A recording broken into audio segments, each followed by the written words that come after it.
আসসালামু আলাইকুম।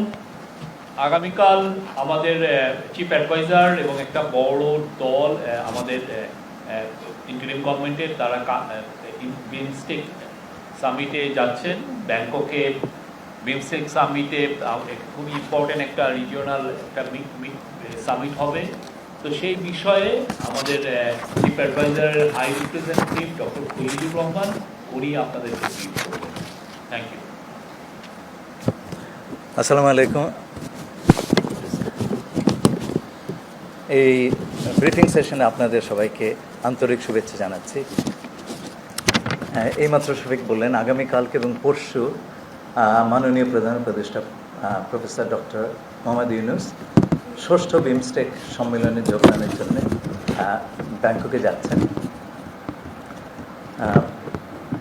সম্মেলনে অংশগ্রহণ ছাড়াও তিনি বেশ অন্যান্য কয়েকটি অনুষ্ঠানে অংশগ্রহণ করবেন, যার মধ্যে রয়েছে বিমস্টেক ইয়াং জেনারেশনস ফোরাম, যে অনুষ্ঠানে উনি কিনোট স্পিকার হিসাবে আমন্ত্রিত হয়েছেন। এছাড়াও তিনি বেশ কয়েকটি মিডিয়াতে ইন্টারভিউ দেবেন, তার মধ্যে রয়েছে TNN world, South China Morning Post, Bangkok Post, থারিয়াত নিউজ পেপার ইত্যাদি খ্যাতনামা মিডিয়া এবং সংবাদপত্র। এইবারের বিমস্টেক সম্মেলনের কয়েকটা বিশেষ গুরুত্ব রয়েছে। প্রথমত, বিমস্টেক গত 25 বছর ধরে এক্সিস্ট করলেও তার কর্মকাণ্ড আরও বিস্তৃত হবার এবং শক্তিশালী হবার প্রয়োজনীয়তা রয়েছে, এবং সেই উদ্দেশ্যে বিমস্টেক ব্যাংকক ভিশন 2030 এই কৌশলপত্রটি এইবার সম্মেলনে গৃহীত হবে। এর প্রধান বিষয়গুলো হচ্ছে, মূল এইম হচ্ছে to build a prosperous, resilient and open BIMSTEC. আর তার প্রায়োরিটি এরিয়াস হচ্ছে অর্থনৈতিক প্রবৃদ্ধি এবং আপনার দারিদ্র নিরসন, crisis prevention, environmental sustainability, inclusive regional cooperation through strengthened connectivity, trade, disaster response এবং climate actions. এছাড়াও রয়েছে people to people cooperation. বিমস্টেকের দিক নির্দেশনার জন্যে একটা এমিনেন্ট পার্সনস গ্রুপ তৈরি করা হয়েছিল। তার রিপোর্টটি এই সম্মেলনে অ্যাডপ্টেড হবে এবং সেখানে 7টি কর্মক্ষেত্র আইডেন্টিফাই করা হয়েছে অ্যাজ ফোকাস এরিয়াস। তার মধ্যে রয়েছে, এগুলো বলা হচ্ছে 7টা pillar: agriculture and food security, connectivity, environment and climate change, people to people contact, science, technology and innovation, security, trade and investment and development. এই সম্মেলনের শেষের দিন একটা গুরুত্বপূর্ণ ঘটনা ঘটবে, তা হচ্ছে আগামী চেয়ারম্যানশিপ অফ বিমস্টেক থাইল্যান্ডের প্রধানমন্ত্রীর হাত থেকে অর্পিত হবে আমাদের মাননীয় প্রধান উপদেষ্টার হাতে, এবং বিমস্টেকের পরিচালনার একটা প্রধান ভূমিকা এই সময় থেকে বাংলাদেশ পালন করে আসবে।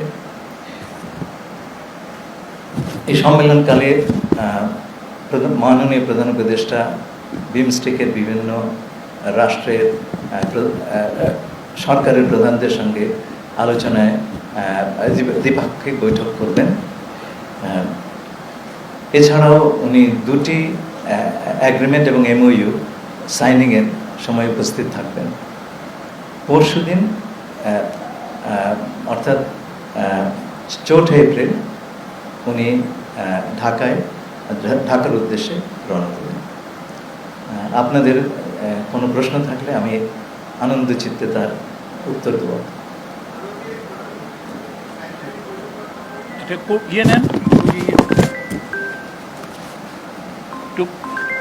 আপনার পরিচয়টা দিবেন, আবার বলেন। আমি প্রথম আলোতে কাজ করি। আমি জানতে চাচ্ছি ভারতের প্রধানমন্ত্রী নরেন্দ্র মোদীর সঙ্গে কি ওনার কোনো সাইডলাইন বৈঠক হওয়ার কথা আছে? আপনার প্রশ্নের জন্য অত্যন্ত ধন্যবাদ। আমরা এই বৈঠকের জন্য অনুরোধ করেছি সরকারিভাবে। আমরা আমাদের আশা করার সঙ্গত কারণ আছে যে বৈঠকটি হওয়ার যথেষ্ট সম্ভাবনা রয়েছে।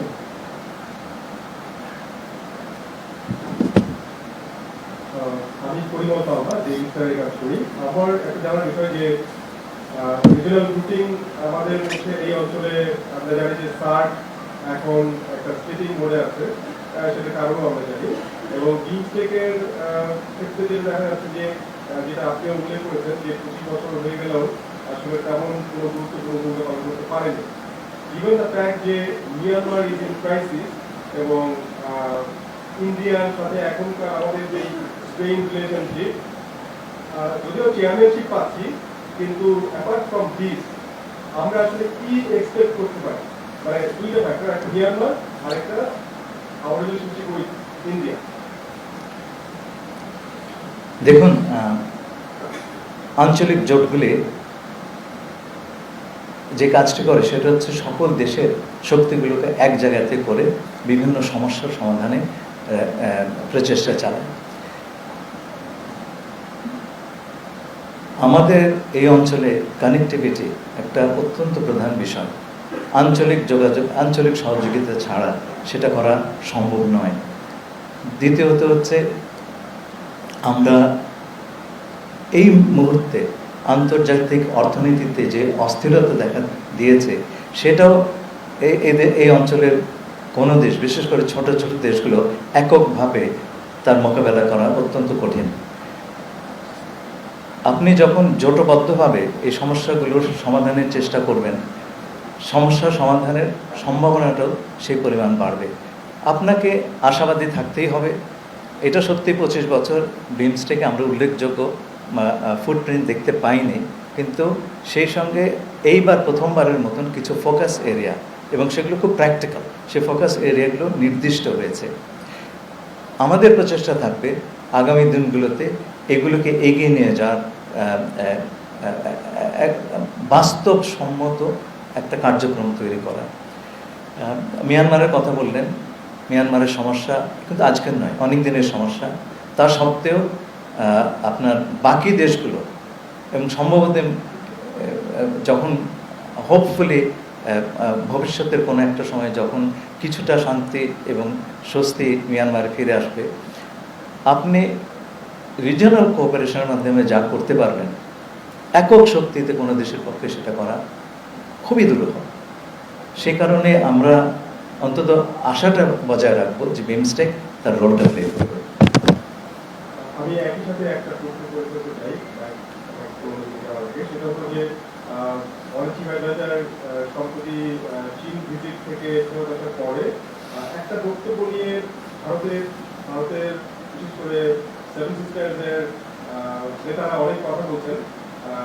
সেভেন সিস্টার্স নিয়ে এই বক্তব্য যে Bangladesh is the gateway for seven sisters, এই মন্তব্যটা হলো, এবং তারা বলছেন যে এটা প্রভোকেটিভ। তারা বলছেন যে চিটাগাং হিল ট্যাক্সের আদিবাসীদেরকে হেল্প করার জন্য যাতে হিল ট্যাক্সকে ইন্ডিয়াতে নিয়ে নিতে পারে, এরকম কথাবার্তাও আসছে। তো এই বিষয়ে বাংলাদেশ গভর্নমেন্টের বক্তব্য আছে কিনা? আমি আমার প্রতিক্রিয়াটা আপনাকে জানিয়ে দিচ্ছি। এই কথাটি মাননীয় প্রধান উপদেষ্টাই প্রথমবার বলেননি, উনি 2012 সালে একই ধরনের কথা বলেছিলেন। এর চাইতে একটু এগিয়ে গিয়ে 2023 সালে জাপানের প্রধানমন্ত্রী দিল্লিতে দাঁড়িয়ে প্রধানমন্ত্রী কিশিদা বলেছিলেন যে নর্থ ওয়েস্ট ইন্ডিয়া এবং বাংলাদেশ একটা ভ্যালু চেইনে আবদ্ধ করার, এবং উনি এই প্রসঙ্গে সিঙ্গল ইকোনমিক জোনের কথা বলেছিলেন। আচ্ছা, যেটা বিগ বি ইনিশিয়েটিভ বলে গণ্য করা হয়। দেখুন, আগেই বলেছি কানেক্টিভিটি এই অঞ্চলের সম্ভাবনার দুয়ারটা খুলে দিবে, বিশেষ করে যাদের জন্য সমুদ্রে অ্যাক্সেস পাওয়াটা খুব কঠিন। আমরা কিন্তু কানেক্টিভিটি জোর করে চাপিয়ে দেব না, দেওয়ার অবস্থা আমাদের নাই। কেউ যদি নেন খুব ভালো, আর না নিলে কী করবো আমরা? আমার কিছু করার নেই। অত্যন্ত সদুদ্দেশ্য প্রণোদিত কথাই তিনি বলেছেন। এটা হচ্ছে এখন যদি এর ব্যাখ্যা অন্যরকম দেওয়া হয়, আমরা তো সেই ব্যাখ্যা ঠেকাতে পারছি না।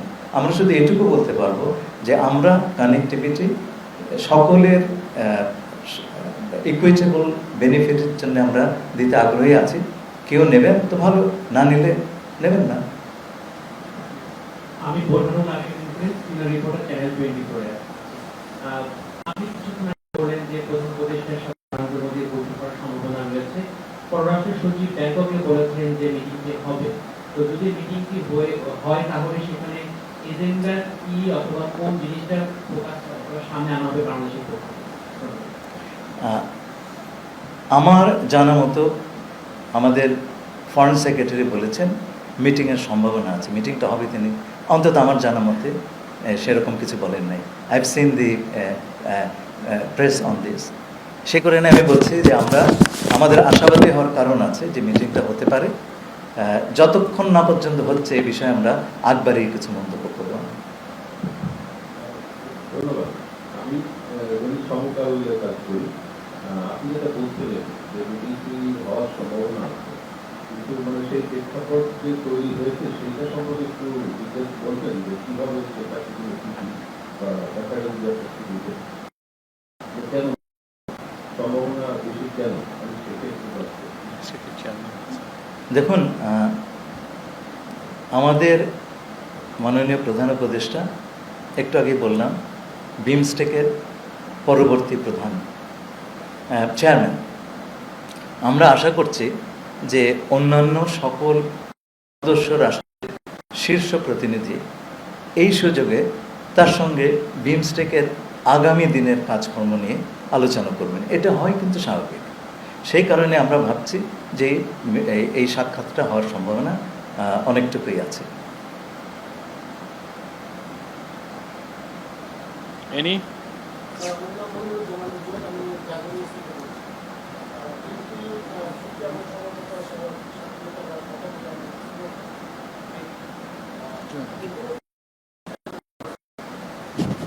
আচ্ছা, একটা বিমস্টেকের একটা অ্যাগ্রিমেন্ট, এটা বিমস্টেকের অ্যাগ্রিমেন্ট হচ্ছে ম্যারিটাইম ট্রান্সপোর্ট কোঅপারেশন, সেটা স্বাক্ষরিত হবে এবং সেই স্বাক্ষর অনুষ্ঠানে আমাদের প্রধান উপদেষ্টা উপস্থিত থাকবেন। সেই সাথে থাইল্যান্ডের সঙ্গে একটা bilateral cooperation on prevention on preventing and fighting against corruption, এটা স্বাক্ষরিত হবে এবং সেই অনুষ্ঠানে আমরা ধারণা করছি থাইল্যান্ডের প্রধানমন্ত্রী এবং আমাদের প্রধান উপদেষ্টা উপস্থিত থাকবেন। ধন্যবাদ। আমাদের নারী জার্নালিস্টদের মধ্যে থেকে কোনো কোশ্চেন?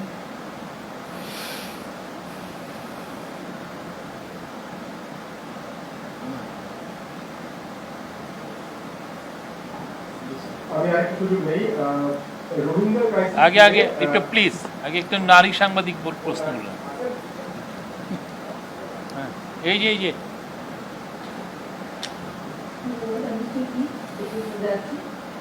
বারবারই আমরা বলছিলাম যে ভারতের সাথে যে সম্পর্ক নিয়ে আমাদের বিভিন্ন রকমের কথা হয়, আমরা বারবারই বলছি ভারতের সাথে আমরা ন্যায্যতা, সমতার ভিত্তিতে সম্পর্ক সে পক্ষ থেকে আমরা এটা পাচ্ছি। বিশেষ করে সিনিয়র সফরের পরে তাদের সাথে আমাদের সম্পর্কের কোনো রকমের কোনো মানে বিভ্রান্ত হয়েছে কিনা সেই সম্ভাবনা দেখছেন কিনা, আর সামনের যে বৈঠকের সম্ভাবনা দেখছেন সেটাতেও কোনো রকমের কোনো নতুন চিন্তাভাবনা আছে কিনা যে আমরা কিছু প্রসঙ্গ আনতে পারি, সেটা কিনা ফেরানো, তারপরে হচ্ছে তাদের সাথে আমাদের সম্পর্কের কিছু অপপ্রচার নিয়ে কথাবার্তা, এসব সূচি আপনাদের আছে কিনা? আমি প্রথম ভাগের উত্তরটা দিচ্ছি। প্রধান উপদেষ্টা চীন সফর করছেন কিংবা ভারতের প্রধানমন্ত্রী নরেন্দ্র মোদীর সাথে তার বৈঠকের সম্ভাবনা আছে, এগুলো কিন্তু জিরো সাম গেম নয় যে এক জায়গাতে গেলে অন্য জায়গাতে আমাদের সম্পর্ক নষ্ট হবে।